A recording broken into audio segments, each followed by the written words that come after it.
The first thing I felt was the car moving the wrong way. My wheels spun, useless, and the nose dipped as gravity took over. I eased the brakes and felt nothing but vibration. Ahead of me, another car slid sideways, horn blaring nonstop. Someone shouted out an open window. A delivery truck jackknifed halfway down the hill, its rear end drifting like it had a mind of its own. The air was full of noise. Engines revving, tires screaming, panic bouncing off the houses. At the bottom of the hill sat the barricade. Sheep cones, sagging warning tape. A plywood sign, zip-tied to a post. The HOA board leader stood beside it, coat buttoned, clipboard tucked under one arm. They didn't look alarmed. They looked inconvenienced. Like this wasn't a crisis, just an interruption. They sighed, adjusted their glasses, and told everyone the road was officially closed for safety reasons. I shouted that cars were sliding, that someone was going to get hurt.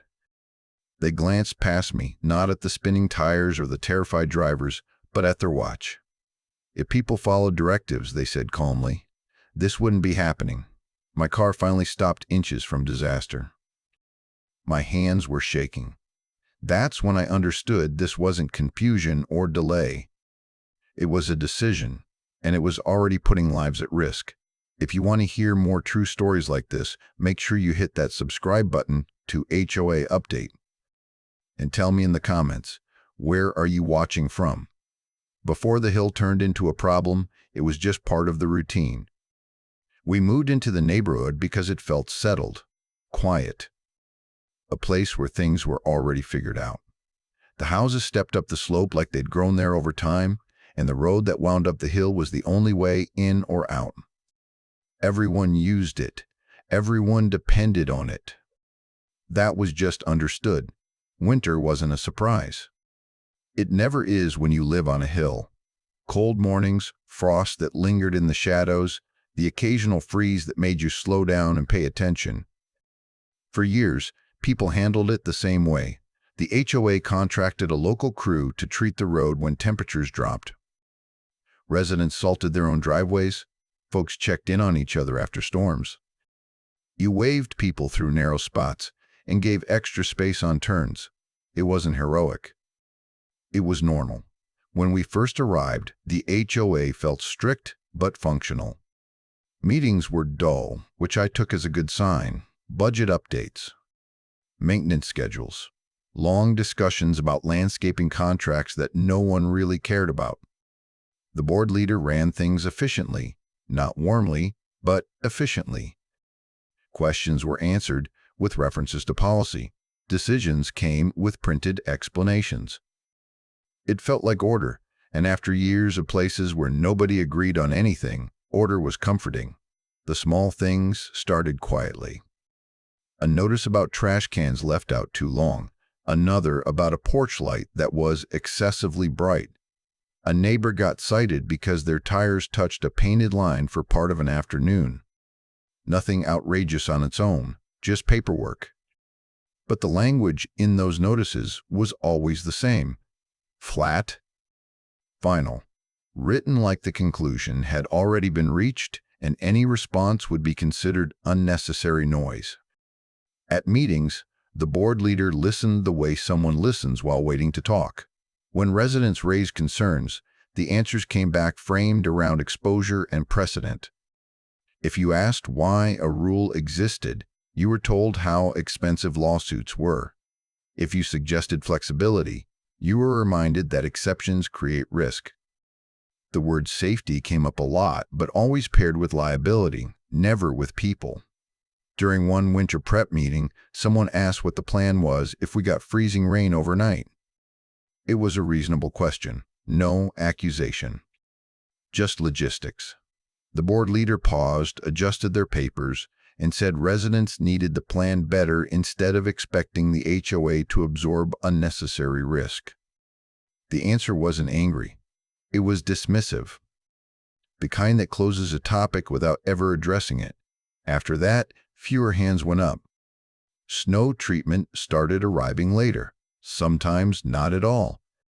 Complaints were answered with short replies that cited policy numbers instead of addressing conditions. When someone pushed back, the response came faster and firmer, like a reminder that procedures existed for a reason. You could feel people recalibrating. Conversations that once happened in the open moved to driveways and sidewalks. Voices dropped. Sentences ended early when someone approached. A neighbor mentioned they'd been fined after questioning a decision at a meeting. Another said they'd stopped emailing altogether because it only made things worse. I still told myself it would balance out. That winter always looked worse before it improved. That no one would deliberately make the only access road unsafe.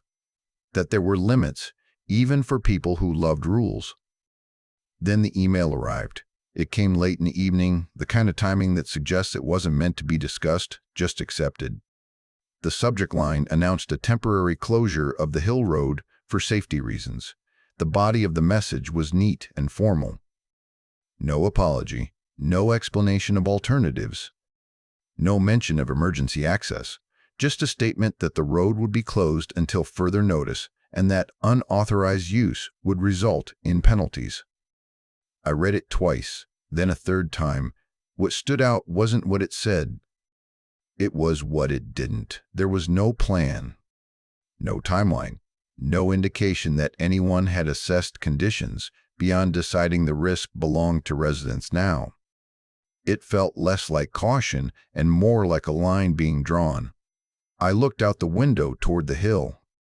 The temperature had already dropped. The shaded curves would freeze overnight. They always did. By the time I closed my laptop, the neighborhood was quiet, but it didn't feel peaceful anymore. It felt paused, like everything was waiting for morning to test whether that email was a precaution or a problem. By morning, the email had turned into barricades. I drove down toward the hill expecting to see a crew, or at least proper warning signs. Instead, the road was blocked off like an afterthought. Plastic cones, strips of tape sagging between them, a plywood sign zip-tied to a post, the words ROAD closed stenciled on in black paint, no reflective markers. No city logo, no indication anyone official had approved any of it. A few neighbors had already gathered, standing back with their hands in their pockets, staring at the hill like they were waiting for something to make sense. Breath puffed white in the cold. Someone asked if anyone had heard when the road would reopen. No one answered. Mr. Halvorsen pulled up in his sedan, window down, confusion written all over his face. He asked how he was supposed to get out. He had an appointment that morning. He said it the way someone says something they've said 100 times before, assuming there must be an obvious solution. Before anyone could respond, a car eased forward and tried to slip around the cones. Not fast, just cautious. The moment its tires touched the shaded section of pavement, the back end slid. The car drifted sideways, bumped the curb, and stopped with a dull thud that echoed louder than it should have. Everything went quiet. No one laughed. No one argued. We all watched the driver sit there, gripping the wheel, breathing hard. It didn't look dramatic. It looked easy to imagine happening again. And again. That was when the board leader arrived. They walked up briskly, coat neat, clipboard under one arm. They took in the scene with a quick glance and didn't linger on the car or the driver. Their focus went straight to the cones, the sign, the group of residents waiting for direction. "This area is closed," they said, voice even, like they were repeating something obvious. "For safety reasons." Someone asked who had approved it. Someone else asked when the road would be treated. The board leader adjusted their glasses and answered without raising their voice. "The HOA has a duty to limit exposure. Salting creates liability. Leaving the road open creates liability. Closing it is the responsible option." I stepped forward before I meant to. "People are already sliding," I said. "You just watched it happen." They looked at me the way you look at someone who's missing the point, which is exactly why it's closed. "What about emergency vehicles?" I asked. There's no other access. They can make arrangements, the board leader said, already turning back toward the group. Residents need to plan accordingly. Plan accordingly. As if this were a late garbage pickup, not the only road in and out of the neighborhood. I tried again, keeping my voice level. If the concern is risk, we can sand it. Today. I can call a local contractor. They shook their head once. Unauthorized work creates more problems. This isn't a discussion. A murmur moved through the group. People started asking questions all at once. Deliveries. School buses.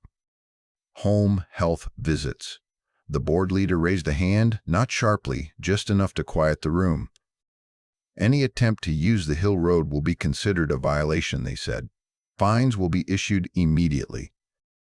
Towing is authorized if necessary. The words landed heavy. They reached into their folder and pulled out a printed notice, crisp and already formatted, like this outcome had been decided long before anyone showed up. UN authorized. Use of the hill road will result in penalties. They taped it to the post beside the sign. I watched Mr. Halvorsen sit back in his car, hands resting on the steering wheel, staring straight ahead. No argument, no anger. Just the slow realization that there was nowhere to go. The board leader checked their watch again, nodded to themselves, and turned away. As the cold crept higher up the road and the shade swallowed the pavement, I stood there looking at the cones and the ice beneath them and understood something I hadn't wanted to admit. This wasn't temporary. It was policy, and it was going to hurt someone before anyone was willing to stop it.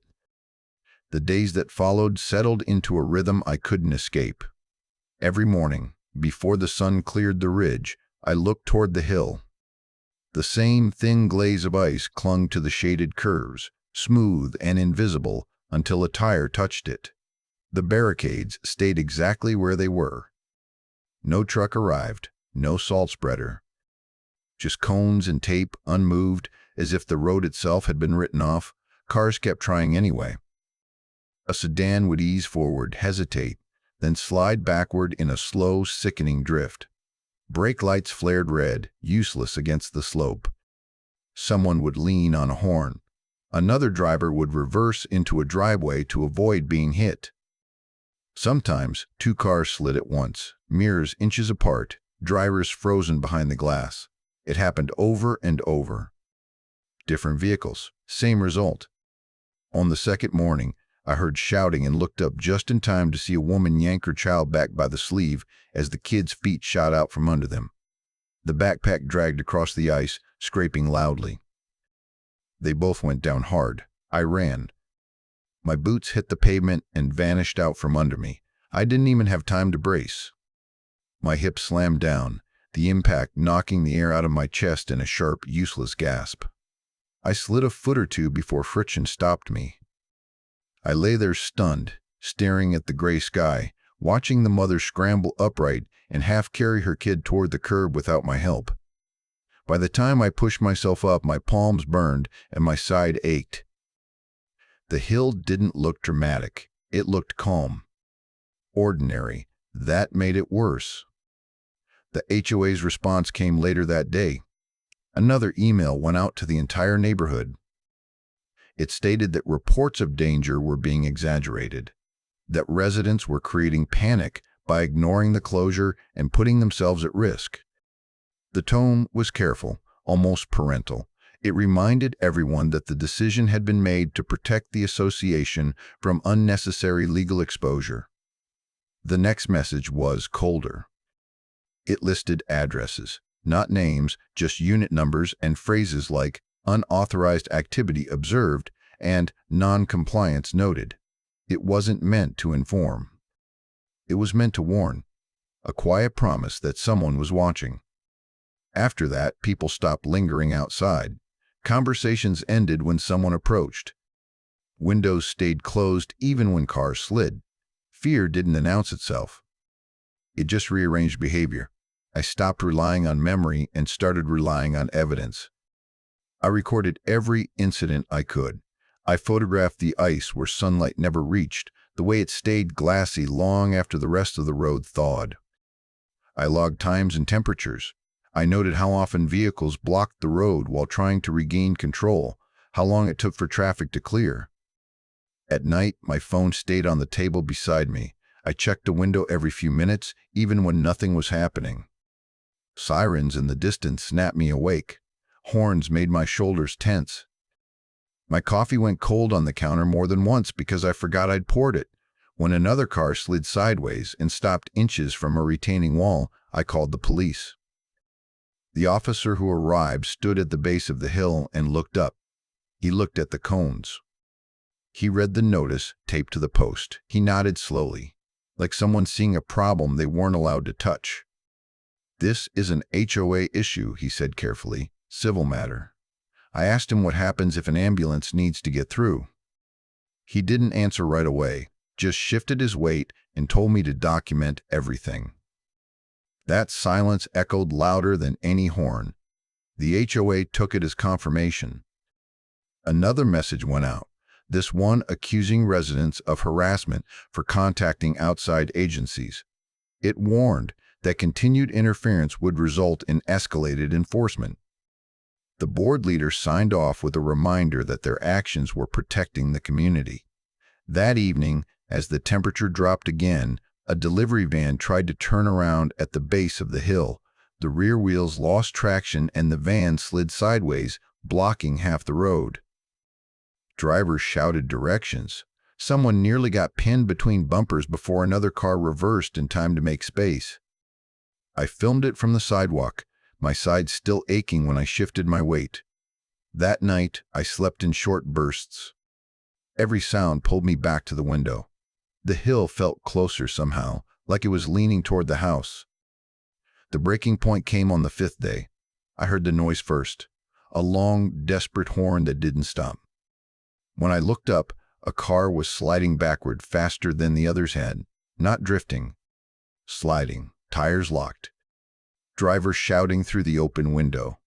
The car spun just enough to miss a parked vehicle, clipped a snowbank, and stopped sideways across the road. People ran. Someone fell. Phones came out. For a few seconds, everything felt like it was tipping toward something irreversible. By the time it settled, no one was seriously hurt. The car was damaged. The driver was shaking. Everyone stood around in stunned silence, looking at the ice that should have been treated days ago. The HOA's response came within the hour. The email was brief. It stated that the incident did not meet the threshold for policy change. It reminded residents that compliance was mandatory. I stood there in the cold, reading it again and again, looking up at the hill and then back at the screen. The cones were still there. The tape still sagged. Nothing moved. That was when it stopped feeling like a delay or a mistake. The road was dangerous. Everyone could see it, and the people in charge were choosing not to. I turned back toward the house, my side aching, my boots slick with ice residue, and understood something that made my stomach sink. We weren't waiting for proof. We were waiting to see who would get hurt first, and the HOA still refused to move a single cone. The night after that last slide, I stopped trying to sleep. I sat at the kitchen table instead, jacket still on, boots by the door, phone face down beside a growing stack of paper. I wasn't pacing. I wasn't angry in the way I'd been before. I was methodical. The kind of quiet that comes after you realize yelling isn't going to change anything. I printed every email the HOA had sent, not just the recent ones, the older notices too. The ones about trash cans and porch lights and unauthorized behavior. Lined up in order, the tone didn't change. It tightened. Each message shaved off a little more explanation, a little more patience, until what was left was instruction without discussion. I wrote dates in the margins, times, crossed references. When my partner came into the kitchen and asked what I was doing, I didn't look up right away. I slid one photo aside to make room for another. "I'm making sure none of this disappears," I said. The next morning, instead of calling the HOA, I called the city. Not enforcement, not emergency. Public Works. The woman who answered sounded rushed, already halfway to telling me this wasn't her department. I let her finish. Then I told her the name of the hill road. I told her it was the only access point to the upper neighborhood. I told her there were elderly residents, kids, and no alternate route. She stopped typing. "Hold on," she said. I waited, listening to the faint clicking of keys and the low murmur of voices in the background. When she came back, her tone had shifted. Less scripted, more careful. "That road may be classified as emergency access," she said. I closed my eyes for a second. "What does that mean?" I asked. "It means an HOA can't just block it," she said. "Not without coordination, not without a safety plan, not without maintaining access." She asked for my email and sent me the reference while we were still on the phone. A dry, official document. No drama. Just a designation buried in city records that had existed long before any of us moved in. Emergency access route. I thanked her and hung up. The kitchen felt very still, the kind of stillness that comes right before momentum. That afternoon, Calvin knocked on my door. He didn't come in right away. He stood on the porch, hands in his pockets, eyes scanning the street like he didn't want to be seen too long. When I invited him inside, he shook his head and asked if we could talk somewhere less visible. We ended up in the garage, door half down. "This isn't the first time," he said quietly. I didn't interrupt him. A few years back, before we moved in, the HOA had tried to limit delivery access on the hill. Claimed it was about wear and tear. Someone complained to the city. The issue went away, officially. Unofficially, the board leader told residents it had been resolved internally and that outside involvement had only complicated things. "People learned to stop pushing," Calvin said. "If you argued, you got attention, not the good kind." He didn't say intimidation. He didn't need to. I showed him the city document on my phone. He leaned in, read it twice, then let out a breath he'd clearly been holding for a long time. "So they know," he said. "Yes," I replied, "and they're counting on no one proving it." After that, things moved without announcement. Calvin connected me with two other neighbors who'd kept emails the HOA assumed were forgotten. Language that sounded reasonable on its own, but read back to back showed something else entirely. Pressure. Warnings framed as advice. Consequences described as inevitabilities. People came by one at a time. Not to complain, to document. I didn't ask anyone to exaggerate. I asked them to be specific. Dates, missed appointments. Deliveries turned away. The morning a home care nurse refused to risk the hill. The afternoon someone sat in their car at the top, engine running, trying to decide whether getting to work was worth the chance of sliding into a wall. Each statement was signed. Here, clear. At the same time, I stopped responding to the HOA entirely. No arguments. No corrections. No explanations. That silence was intentional. I kept recording. I kept logging. I matched footage to temperatures and times. I printed the emergency access codes and highlighted the relevant sections. I saved copies in 3 places. The board leader's emails grew sharper, shorter, more confident. They accused unnamed residents of spreading misinformation. They warned that outside interference would not be tolerated. They framed themselves as the last line between order and chaos. I didn't forward those messages. I archived them. One evening, as I sat at the table organizing everything into labeled folders, my partner watched quietly from the doorway. "So what happens now?" they asked. I closed the folder and stacked it neatly on top of the others. "Now," I said, "we stop letting them decide what the rules are." I didn't feel triumphant. I felt steady. The fear hadn't vanished. It had just been replaced by something more useful. A sense that there was a right way to handle this, and we were finally walking toward it instead of around it. By the end of the week, I had a complete record, not a story. not an accusation, a timeline. And when I looked at it laid out in front of me, one thing was clear. This wasn't about a road anymore. It was about whether procedure could be used as an excuse to ignore responsibility. I sent a final confirmation email to the city, attached the documentation they'd asked for, and closed my laptop. The plan didn't require confrontation. It didn't require permission. It just required letting the right people see what had been happening the whole time, quietly.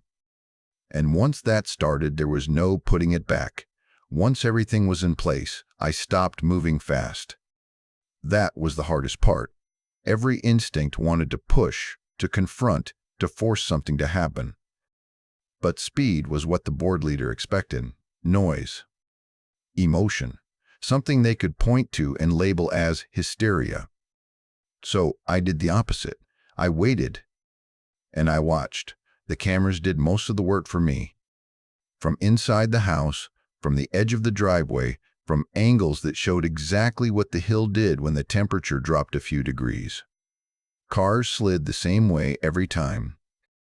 The back end would loosen first, then gravity would take over. Brake lights flared. Tires spun. Drivers froze. The barricades never moved, not an inch. I didn't edit anything. I didn't cut the clips down to the worst moments. I let them run. The boring parts mattered just as much as the dangerous ones. Especially the boring parts. Minutes of nothing happening. Then one small mistake. One slow slide. One near miss, over and over. Every incident went into the log. Emergency access blocked at 7:12 in the morning. Vehicle unable to ascend, reversed downhill uncontrolled at 4:43 in the afternoon. Delivery van stuck crosswise for 6 minutes. Home care visit canceled due to unsafe access. The list grew longer than I expected. Neighbors started coming by without asking first. A knock.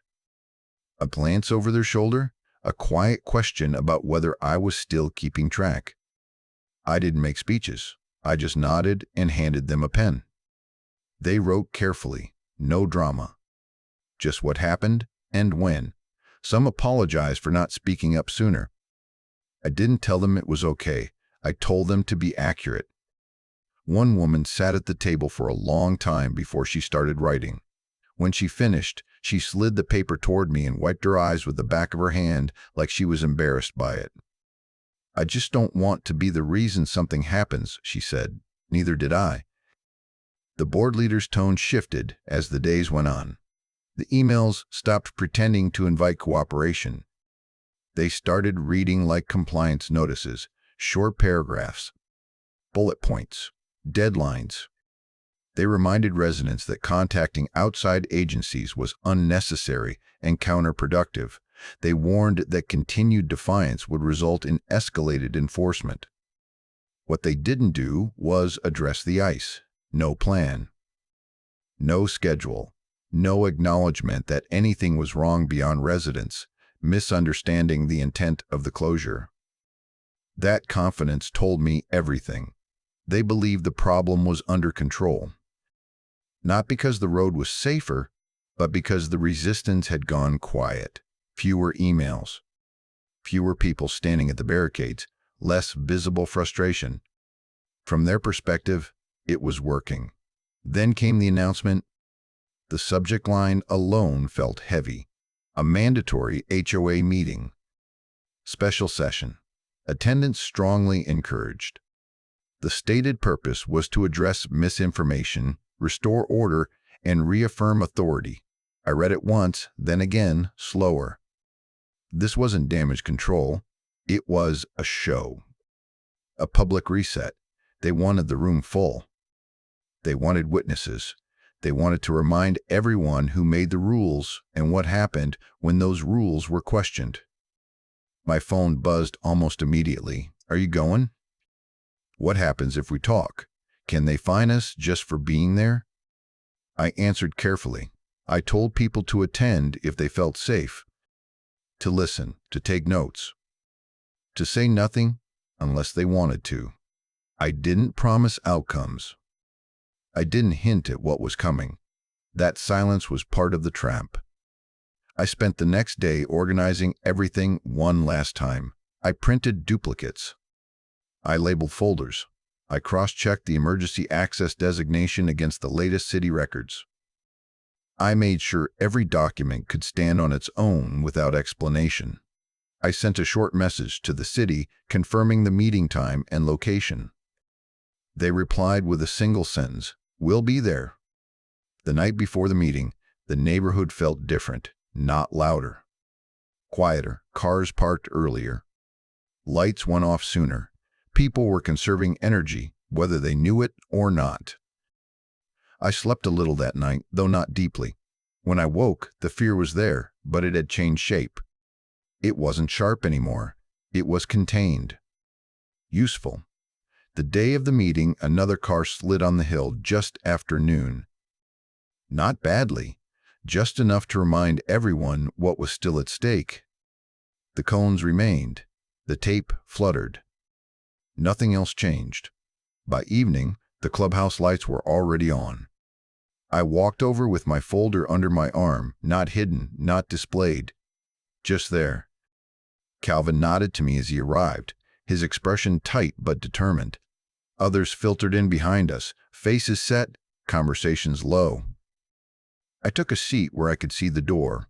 The board leader arrived a few minutes later carrying a neat stack of papers and a gavel they'd never used before. They looked tired, irritated. Like this meeting was something they had to get through so they could get back to more important things. They didn't look worried. That was good. As people settled in, I felt my phone vibrate once. A message from the city confirming they'd arrived nearby. I didn't respond. I sat back, hands folded, and waited. The trap didn't depend on surprise. It depended on certainty, on letting the board leader believe the narrative they'd built was about to be sealed in front of everyone. When the meeting was called to order and the first words about restoring control echoed through the room, I knew we were exactly where we needed to be. All that was left was timing. And timing was finally on our side. The clubhouse was already full when I walked in. That alone felt wrong. These meetings were usually thin, a handful of familiar faces spread out across folding chairs. Tonight, every seat was taken. People stood along the walls. Some leaned in doorways. The room hummed with low voices that cut off the moment the board leader stepped to the front. They didn't look pleased. They looked tired, irritated, like this meeting had been forced into an already crowded schedule and now needed to be finished efficiently. They set their papers down in precise stacks, adjusted their glasses, and waited for the room to quiet itself. It did. Not out of respect, but out of habit. "This meeting is being held to correct misinformation," they began, voice level, measured. "And to restore order. No emotion, no anger. Just procedure." I took a seat halfway back, close enough to see faces, far enough not to be obvious. Calvin slid in beside me. He didn't speak. He just nodded once, jaw tight. The board leader spoke for several minutes without interruption. They talked about liability, exposure, insurance, risk mitigation. Every sentence framed the same way. If something went wrong, the HOA would be responsible, and if the HOA was responsible, everyone would pay. The implication hung in the air, heavy and unspoken. Then they shifted. "This situation escalated," they said, glancing briefly in my direction, "because certain individuals chose to bypass proper channels." A few heads turned toward me. Others stared straight ahead. The board leader didn't raise their voice. They didn't point. They didn't accuse outright. They didn't need to. Outside agencies were contacted, they continued, tone flat. Concerns were exaggerated, panic spread. They paused, letting that settle.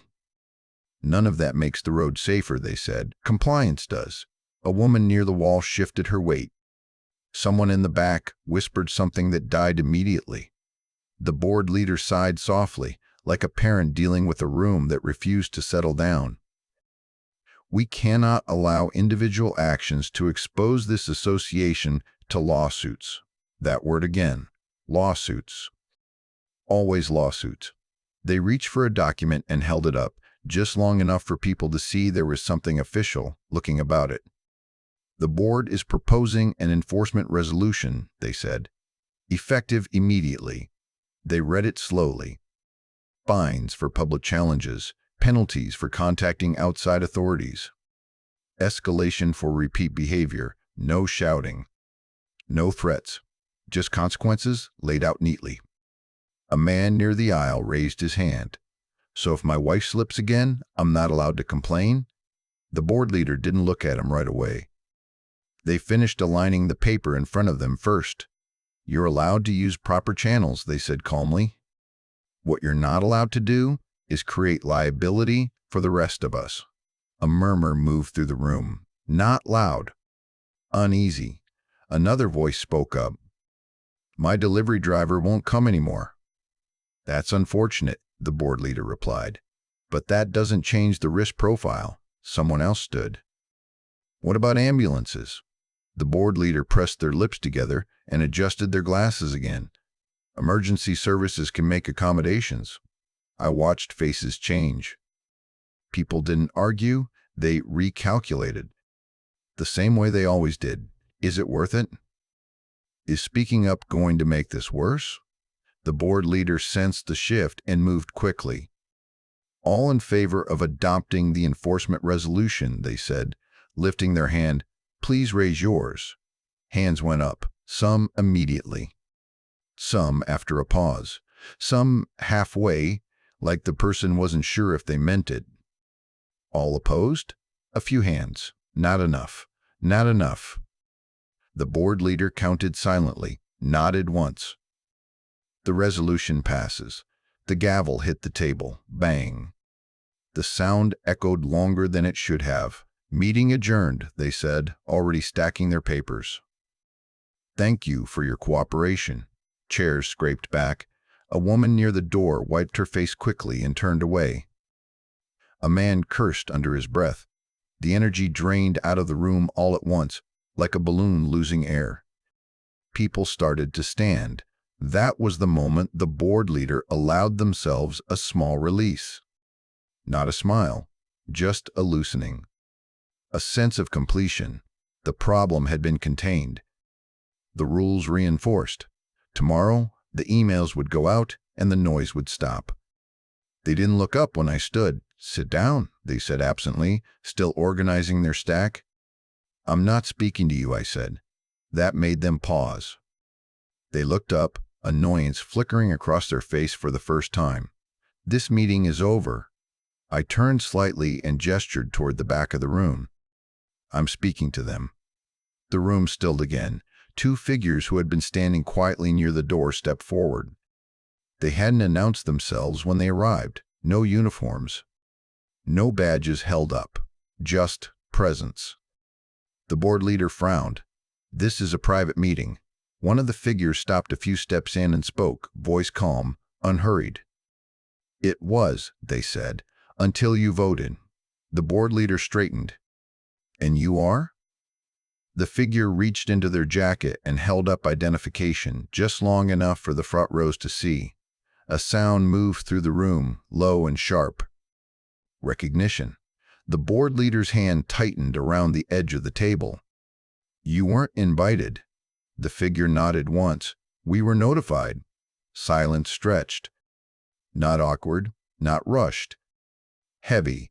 The board leader looked around the room, searching for someone, anyone, to confirm this was still under control. No one met their eyes. The second board member stared at their lap. The third shifted in their chair. The board leader cleared their throat. As I explained, this was a safety decision.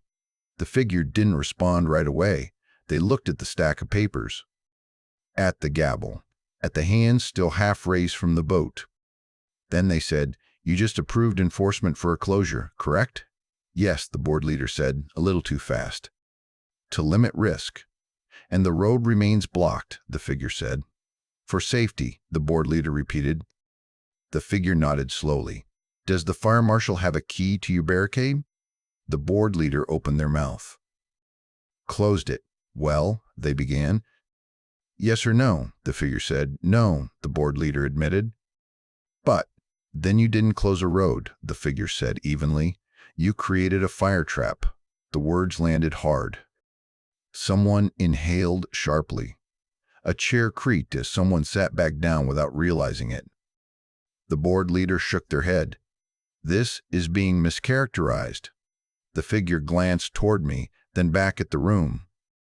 Is it? I stepped forward then, folder in hand, and set it on the table without a word. The board leader looked down at it, irritation giving way to something else.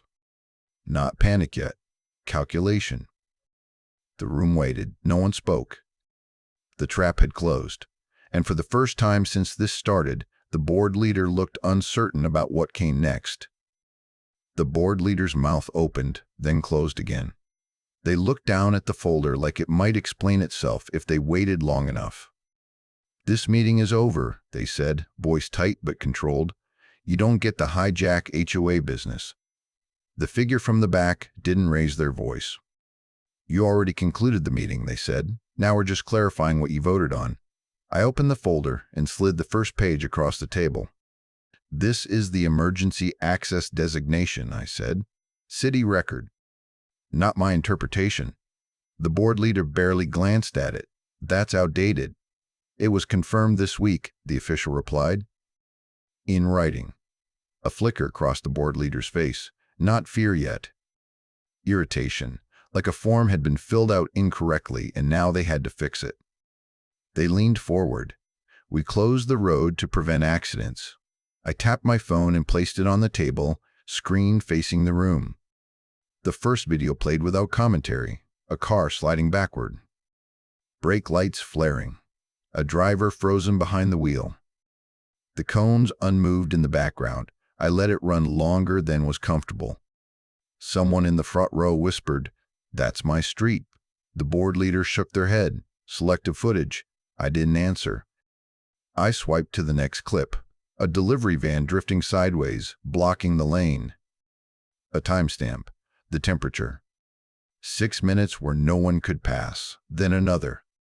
A mother pulling her child back by the sleeve, both of them falling.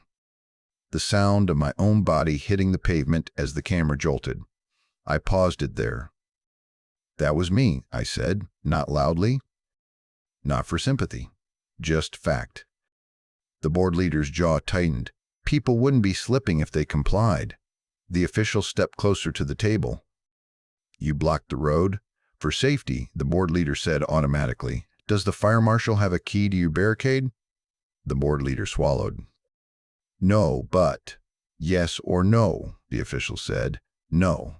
The official nodded once. Then you didn't close a road. You created a fire trap. The word hung in the air.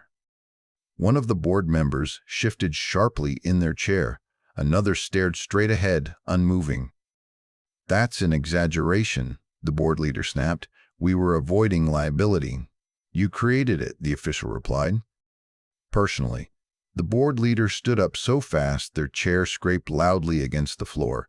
This is a misunderstanding. They gestured vaguely at the room. I was trying to protect the association.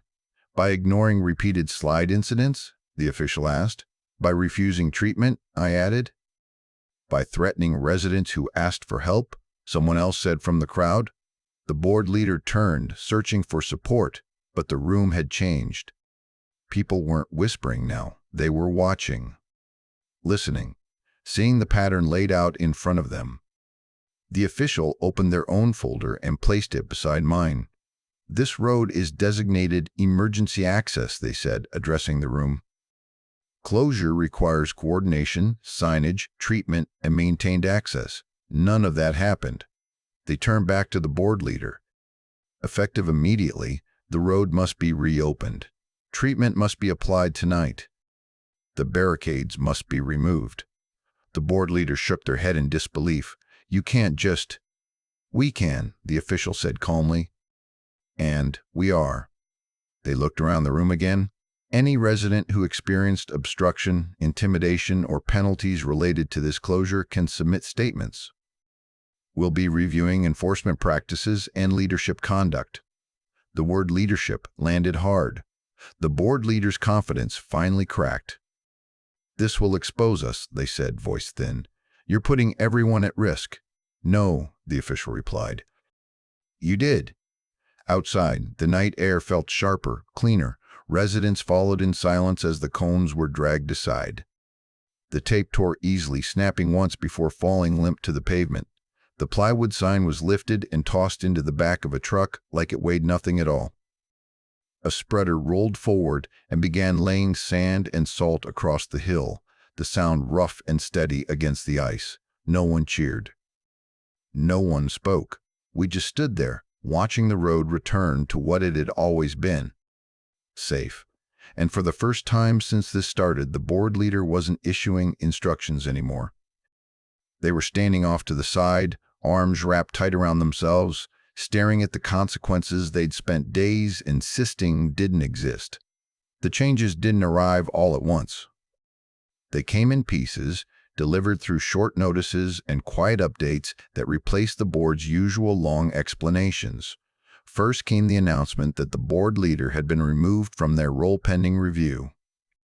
No commentary, no justification. Just a statement that responsibilities were being reassigned effective immediately. The tone was different. Careful, stripped of authority language, like someone finally understood they were being watched. A week later, another notice followed. External oversight would be in place while policies were reviewed. Decisions involving safety and access would require documentation and coordination going forward. The word liability still appeared, but now it sat beside accountability, and the difference mattered. The hill road was treated every time the temperature dropped after that. Not eventually, not after complaints. Before sunrise. Sand in the shaded curves. Salt where water pooled. Real warning signs when conditions were bad. Emergency access stayed clear, and for the first time in weeks, no one stood at the bottom of the hill wondering whether they were about to make a mistake just trying to get home. It took longer for the neighborhood to settle. People didn't rush back into conversation. There was an awkwardness at first, a shared understanding that we'd all watched something dangerous unfold and hadn't known how to stop it. Then small things began to shift. Someone waved again instead of looking away. A neighbor knocked to ask if the road looked okay before heading out. The silence that had crept in during those days slowly loosened its grip. Calvin stopped lowering his voice when he talked. Mr. Halvorsen made it to his appointments without hesitation, driving slow but steady, lifting a hand in greeting as he passed. The mother and her kid waited for the bus without clutching each other like they were bracing for a fall. Normal returned in pieces, and each piece felt earned. I didn't feel victorious. What I felt was tired, the kind of tired that settles into your bones after you've been braced for impact too long. It took a while to stop checking the window every time I heard a horn, to stop reaching for my phone whenever the temperature dipped. The habit lingered, even after the danger was gone. One morning, after an overnight freeze, I drove up the hill just after dawn. The road was solid beneath the tires, treated evenly, no hidden slick spots waiting to surprise me. I slowed at the curve where I'd fallen and glanced out over the neighborhood as the sun crept up behind the houses. No cones, no tape. No sign pretending to be authority. Just pavement doing what it was supposed to do. I realized then that the fight hadn't been about being right. It had been about refusing to accept that procedure mattered more than people. That paperwork could outweigh common sense. That silence was safer than speaking up. The board leader hadn't thought of themselves as cruel. They'd thought of themselves as responsible, as the only one willing to make the hard call. And that certainty, unquestioned, unchallenged, had nearly turned a hill into a hazard no one could escape. Standing up hadn't required shouting, or anger, or even permission. It had required paying attention long enough to see what was actually happening, and then refusing to look away. The hill road was never just a road. It was a measure of who gets protected when decisions are made quietly and who gets left to deal with the consequences. Now, it was just a road again, and that was enough. The hill road is no longer a symbol of control, but proof that standing up matters. If you want to hear more true stories like this, make sure you hit that subscribe button to HOA Update. And tell me in the comments, where are you watching from?